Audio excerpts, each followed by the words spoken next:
இது என்னுடைய கடைசி பதிவாக இருக்கலாம்.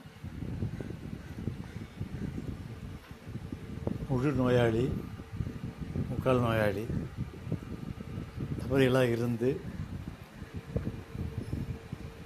65 வயசு 60 வயசில் இதுக்கு மேலே தான் சாதிக்க போகிறேன் புரிஞ்சிக்கல, பேச முடியல, ஆர்வம் குறையுது, ரொம்ப மோசமான நிலைமையில் இருக்கிறேன்.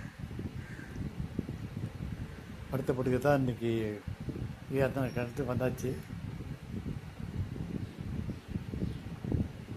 இதுக்கு பிறகு நான் பதிவு பண்ணுறது வாய்ப்பு இல்லை, கடைசி பதிவாக தான் இருக்கும். முடிஞ்சு போச்சு வாழ்க்கை. இன்னும் முடியாமல் புரிஞ்சிக்காமல் வந்திருக்காங்க. தயாராகிட்டேன். நன்றி. அனைவருக்கும் வணக்கம்.